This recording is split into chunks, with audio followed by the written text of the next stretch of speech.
Bonjour à tous, c'est Arnaud ASMR et on se retrouve donc sur une nouvelle vidéo DVD en vrac où je vais vous présenter donc des DVD un peu au hasard de ma DVD Tech. Cette fois j'ai pioché dans les comédies et les drames plutôt que dans les films d'action ou les films d'horreur ou les films fantastiques comme j'avais pu le faire dans les précédentes vidéos DVD en vrac. Donc j'espère que ça va vous plaire. Donc le premier film qui sort de la pile, il s'agit d'un film de Jean-Marie Poiré, Les Visiteurs, avec Jean Reno et Christian Clavier, ainsi que Valérie Lemercier. Donc je vais vous lire le dos de la boîte. Quand le comte Godefroy de Montmirail et son écuyer Jacouille la Fripouille sont balancés du XIIe au XXe siècle, c'est un sacré pins. Les chariotes sur l'autoroute puirent, et les petits vieux ne sont pas ce qu'ils devraient être. Alors ok, place ces visiteurs qui ne sont pas nés d'hier.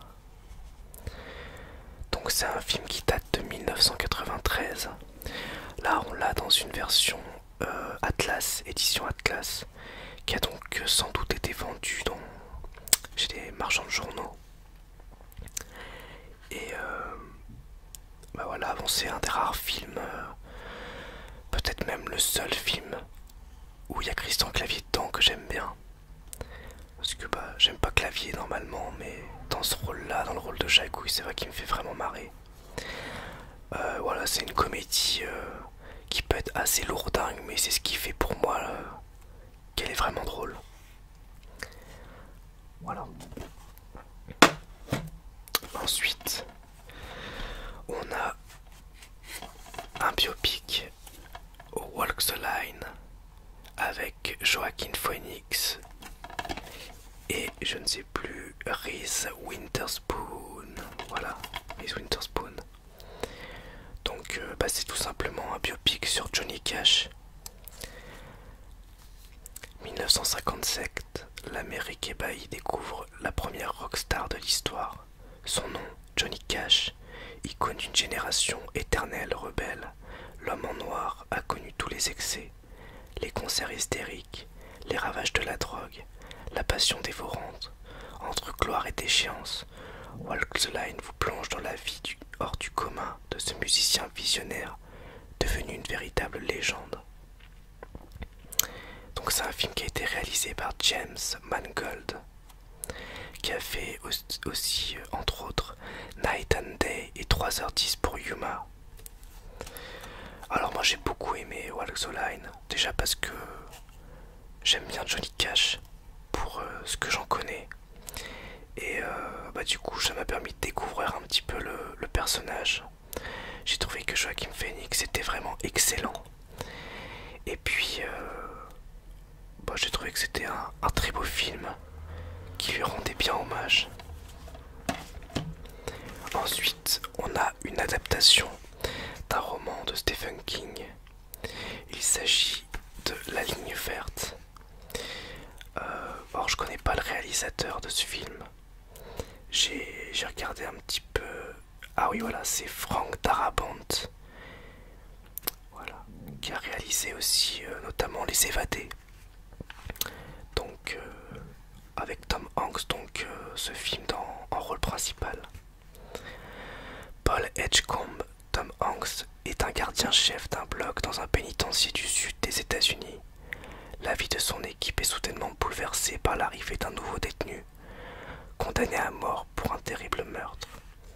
Ce dernier, plus impressionnant que dangereux, semble doté de pouvoirs surnaturels. D'étranges phénomènes surviennent alors dans ce monde à part. Magistralement interprété par Tom Hanks, La Ligne Verte, 4 nominations aux Oscars, est un superbe conte fantastique adapté du roman de Stephen King. Donc un film interdit aux moins de 12 ans et qui date de 1999. C'est un film que je trouve à la fois très triste et très beau. J'ai vraiment beaucoup aimé La Ligne Verte. Il y a quelques passages assez durs, tout le fait qu'il est interdit aux moins de 12 ans, notamment les scènes de mise à mort l'exécution. Mais voilà, c'est un très beau film. Ensuite, on a 8 Mile avec comme acteur principal Eminem, qui a été réalisé par je ne sais qui.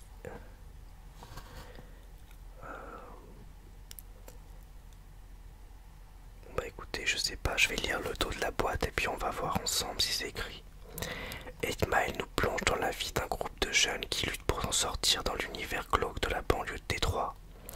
Pour Jimmy Rabbit Smith et sa bande, le hip-hop est la seule barrière qui peut les empêcher de déraper. Rabbit sait que son talent de rappeur peut lui ouvrir une porte de sortie vers la réussite, mais pour réaliser ses rêves, il doit trouver les mots qui expriment sa révolte et ne pas se laisser paralyser par le trac lors des rap battles où des rappeurs s'affrontent à coups de rimes devant un public surchauffé. Eminem incarne avec un charisme extraordinaire le personnage principal, aux côtés de Kim Basinger, Oscar pour Ella Confidentielle, et de Brittany Murphy, Une vie volée. Bon bah écoutez, j'arrive pas à savoir qui l'a réalisé. C'est pas très grave. Donc c'est un film qui n'est pas un biopic, puisque c'est pas un film sur Eminem.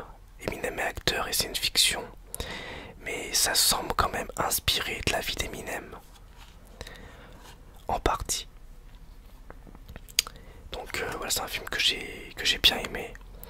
Je trouve que les rap battles sont excellentes. Je trouve que Eminem est vraiment convaincant en acteur. Et ça m'a étonné de ne pas l'avoir revu au cinéma après ce film. Parce que bah, il joue bien. Et puis les autres acteurs, les acteurs secondaires sont plutôt convaincants aussi. Un film qui peut être à la fois touchant, à la limite du drame, et aussi drôle, à la limite de la comédie. Il joue toujours un petit peu entre deux, même si on est quand même plus proche du film un petit peu larmoyant par moment. Voilà, ça reste un bon film avec un Eminem qui m'a vraiment surpris. Ensuite, une comédie. Il s'agit de Chevalier avec comme acteur principal Heath Ledger. Au Moyen-Âge, on ne peut devenir chevalier que si l'on est né noble. William le sait, mais il rêve quand même. Lorsque le seigneur dont il est l'écuyer décède, le jeune homme y voit comme un signe. Il enfile l'armure, s'invente un passé et devient le très titré Ulrich von Liechtenstein de Gelderland. Alors Chevalier, moi c'est un film qui me fait vraiment marrer, que j'aime bien mettre pour me détendre. On est entre le film d'action et la comédie. Heath Ledger est vraiment excellent.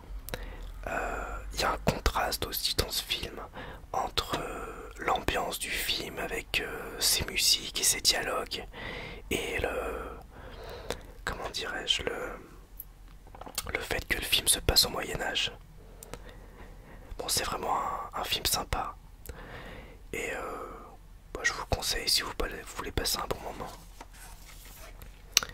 Donc Heath Ledger qui depuis est décédé, je crois après son rôle dans Batman The Dark Knight, son rôle du Joker. Donc voilà. Première fois que j'ai vu Chevalier, après j'ai vu Batman, j'ai pas du tout reconnu que c'était le même acteur. C'est que plus tard que je me suis rendu compte que c'était Heath Ledger qui jouait dans Chevalier. Ensuite, on a Bernie, donc de Albert Dupontel, avec comme acteur principal Albert Dupontel. Alors ce film, franchement, je suis pas forcément fan d'Albert Dupontel en tant que comique, mais ce film c'est vraiment un film culte pour moi. C'est un film qui est à la fois très drôle et très noir. C'est de l'humour noir à l'état pur, quoi, du début à la fin. Il y a des moments où on sait pas trop si on doit rigoler ou si on doit pleurer. Et je trouve que c'est ce qui en fait sa force. ça le rend à la fois d'autant plus drôle et d'autant plus triste. L'histoire extraordinaire et déjantée de Bernie, orphelin jeté à la poubelle à sa naissance. Il s'invente des parents modèles et dans son délire fantasque, décide de les protéger d'un complot mafieux imaginaire. Voilà, pas grand chose d'autre à dire. Suite à ce film, j'ai acheté notamment Enfermé dehors, qui me semble être assez proche de Bernie dans son humour. Et puis j'étais un petit peu déçu parce que j'ai pas retrouvé j'ai pas retrouvé la force de Bernie, son côté un petit peu noir, provocateur, et en dehors des sentiers battus. J'ai bien aimé Enfermé dehors, mais il y avait un côté un petit peu cartoon et un côté un petit peu plus facile, j'ai trouvé, par rapport à ce film. Même si ça reste quand même un bon film. Pour moi, Bernie, c'est le meilleur film d'Albert Dupontel. En tout cas, dans ceux que j'ai vus. Et je crois que c'est son premier d'ailleurs. Ensuite, on a une comédie complètement délirante et déjantée. Y a-t-il un pilote dans l'avion? Alors, y a-t-il un pilote dans l'avion? L'histoire est vraiment là juste pour être un prétexte à une suite de gags plus loufoques les uns que les autres, et c'est de l'humour un petit peu absurde et soit un peu what the fuck. C'est ce qui fait pour moi que le film est vraiment très drôle. Ça peut être un petit peu dans la lignée notamment des Hot Shots si vous connaissez. Les personnages et les événements de ce film sont fictifs. Heureusement, Robert Hayes joue le rôle d'un ancien pilote de chasse, obligé de prendre les commandes d'un avion de ligne quand l'équipage succombe à une intoxication alimentaire. Julie Agarty et sa petite amie hôtesse de l'air, copilote, entourée d'autres acteurs comme Robert Stack, Lloyd Bridge, Peter Graves, Lizzie Nielsen, Karim Abdul-Jabbar et d'autres encore. Leur gag parodie tous les films catastrophes et l'histoire rebondit sans cesse en un tourbillon étourdissant. Je me rends compte que je vous ai pas montré les boîtes et l'intérieur et s'il y avait des livrets. Donc je vais ouvrir les boîtes et puis on va regarder ensemble. Donc y a-t-il un pilote dans l'avion? D'ailleurs je vois qu'il s'appelle Airplane en anglais. Il n'y a que le DVD. Ensuite Bernie. Il n'y a que le DVD avec les chapitres à gauche et c'est tout, il n'y a pas de livret. Ensuite Chevalier. On a un petit livret qu'on va regarder ensemble et le DVD. À mon avis dans ce livret il ne va pas y avoir grand chose puisqu'il y a 2 pages essentiellement.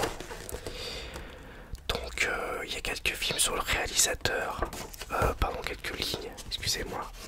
Et puis les chapitres avec des photos du film. Et puis on a recevez votre DVD Lancelot. Voilà, on peut commander un film, mais il faut envoyer 4,50 €. Puis j'imagine que c'est une offre avec engagement, ou après il faut acheter des DVD tous les je ne sais combien. Le genre de truc où quand on était petit, enfin moi quand j'étais petit je comprenais pas, je disais toujours à ma mère mais c'est pas cher, ça vaut le coup, il faut commander, quand je regardais les programmes télé. Et puis en fait on comprenait pas quand on était gamin que tout simplement quand on achetait un film comme ça, on était engagé sur une période et que plus le temps avançait, plus on payait cher. Donc c'était des offres qui étaient vraiment pas forcément intéressantes. Mais on se faisait piéger quoi. Bon évidemment je l'ai jamais fait. Mais c'est vrai que plusieurs fois j'en avais parlé à mes parents et je m'en souviens. Ensuite 8 Mile. Bon ben rien à signaler, le DVD c'est tout. La ligne verte c'est une boîte en carton avec le DVD et les chapitres à l'intérieur. Le Walk the Line, c'est donc une version avec boîte en carton et à l'intérieur le DVD. Les pochettes sont différentes. D'ailleurs sur le DVD c'est écrit Walk the Line et en dessous le mythe de Johnny Cash. Et à l'intérieur on a le DVD et c'est tout.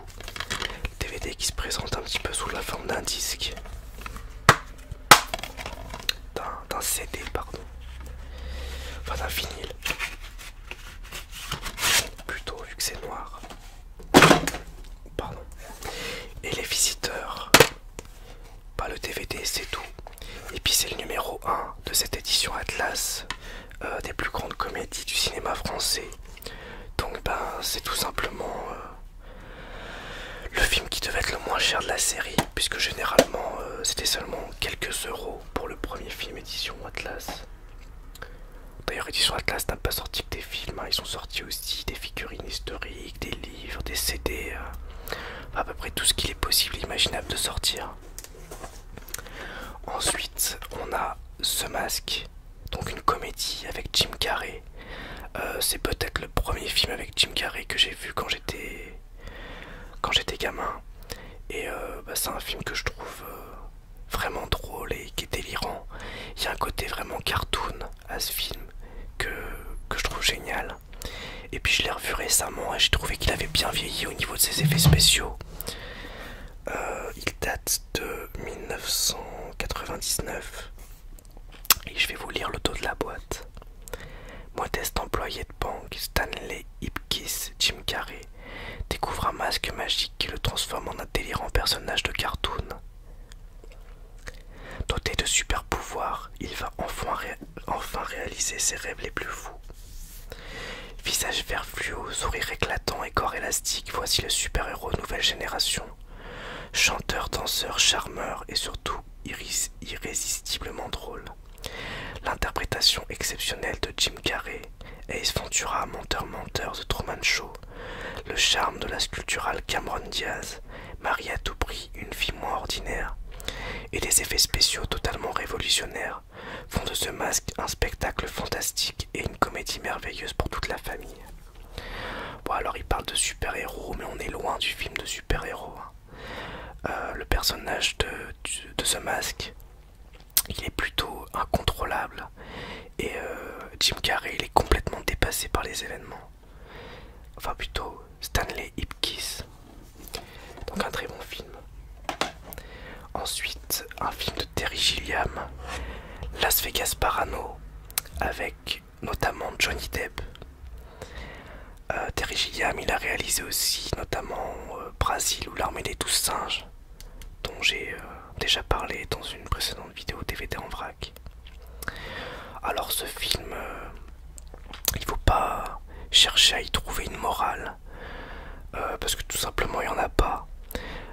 J'ai l'impression que c'est surtout un espèce de gros délire sur la drogue. Voilà, un trip psychédélique en film. Il n'empêche que c'est un film que j'aime bien et que j'ai pas revu depuis très longtemps, donc je pense que je vais le re-regarder. Il y a donc Johnny Depp dedans comme acteur principal avec Benicio del Toro. Et Johnny Depp, je trouve qu'il est méconnaissable. C'est vrai que j'ai du mal à le reconnaître quand j'ai vu le film. Vous n'avez pas pris de substance prohibée, vous regardez juste une comédie hallucinatoire déjantée. Dans les années 70, Raoul Dac, journaliste, et son avocat, le docteur Gonzo, partent pour Las Vegas. Le coffre de leur voiture bourré de drogue interdite, mais rapidement leur voyage se transforme en un enchaînement de délires hallucinatoires. À savoir que ces personnages-là ont vraiment existé. Raoul Dac, le journaliste, et son avocat, donc, sont des vraies personnes. Après, je pense que les faits sont peut-être exagérés au niveau du film, mais ce sont des gens qui ont existé. À l'intérieur, le DVD, et c'est tout. Et enfin, Le Seigneur des Anneaux, la version film d'animation qui est sortie bien avant le film de Peter Jackson, puisqu'il est sorti en 1978. Seigneur des Anneaux qui, avec ses 50 millions d'exemplaires vendus dans le monde entier, a révolutionné l'univers de la science-fiction en donnant naissance à un genre nouveau, l'heroic fantasy.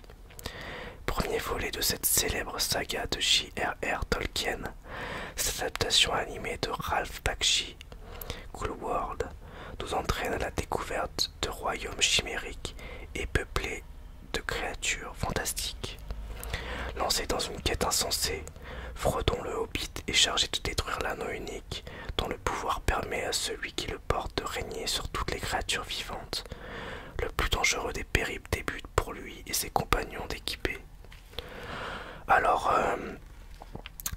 j'ai regardé que le début et puis j'ai eu du mal à accrocher. Il faudrait que je le re-regarde et que j'arrive à me détacher de l'image du Seigneur des Anneaux que j'ai. Des films donc de Peter Jackson qui sont pour moi exceptionnels et sont toutes les meilleures adaptations d'un livre au cinéma. Mais en fait, c'est assez difficile, je trouve, de s'en détacher. Bon, je pourrais pas vous dire grand chose puisque du coup je l'ai pas vu en entier. Je sais que Ralph Bakshi donc l'a fait, comme ils l'ont dit aussi, Cool World, que je n'ai pas vu, mais j'ai vu la dernière vidéo du joueur du grenier où il montre des extraits du film. Et franchement, ça a l'air d'être un petit peu du grand n'importe quoi, Cool World. Donc voilà, si vous connaissez d'autres films de Ralph Bakshi, ou si surtout vous avez vu Le Seigneur des Anneaux, la version animée, n'hésitez pas à donner votre avis dans les commentaires. Et puis, comme ça pourra peut-être créer un petit débat. En tous les cas, voilà donc pour les DVD en vrac. J'espère que la vidéo vous aura plu. Je vais juste donc vous redire les films qui étaient présents dans la liste. Le Seigneur des Anneaux, Las Vegas Parano, The Mask, Les Visiteurs, Walk the Line, La Ligne Verte, 8 Mile, Chevalier, Bernie et Y a-t-il un pilote dans l'avion? Donc je vous dis à bientôt pour une prochaine vidéo. Donc les prochaines ce sera, il y en a plusieurs, les deux prioritaires, ça sera la FAQ numéro 2, voire aux questions, puisque j'ai pas mal de demandes et j'ai reçu vraiment beaucoup de questions sur la première. Et ensuite ça sera la vidéo lecture de la suite d'Alice au Pays des Merveilles, puisque je la laisse traîner depuis un petit moment et j'ai bien envie de continuer. Donc j'espère que ça vous aura plu. Je vais faire quand même un petit peu de tapping pendant 3-4 minutes sur les DVD, parce qu'il y a une personne qui m'a dit que ça pourrait être bien que je fasse plus de tapping ou d'effets pendant mes vidéos, et je pense pas forcément à le faire en fait. Je suis tellement concentré sur ce que je dis pour éviter de trop hésiter que finalement je pense pas forcément à faire des sons déclencheurs autres que mon chuchotement. D'ailleurs, il y a une vidéo son déclencheur que je vais faire bientôt aussi, que j'ai déjà essayé de faire mais que voilà, j'ai eu un souci au niveau de la prise de son.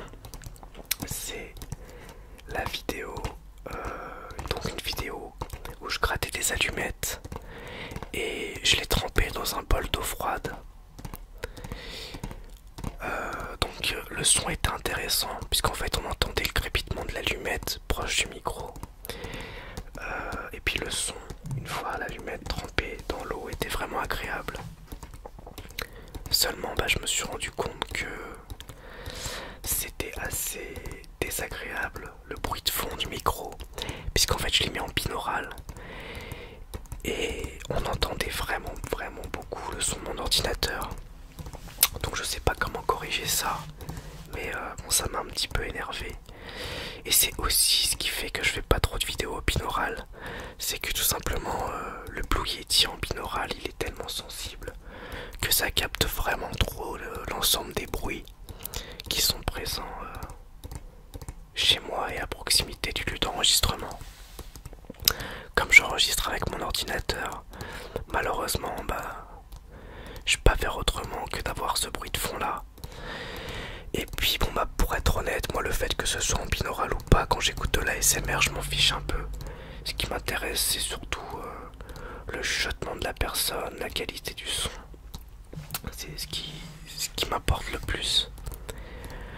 Donc je vais sans doute continuer comme ça. Et puis si vous avez, je sais pas, une méthode ou un moyen pour prendre des vidéos binaurales en évitant qu'il y ait trop de sons perturbateurs, n'hésitez pas à me donner des conseils. Je parle surtout pour les autres artistes ASMR qui ont des micros qui font binaural. Voilà. Donc je vais arrêter la vidéo ici. Et je vous dis donc à bientôt pour de prochaines vidéos. Au revoir.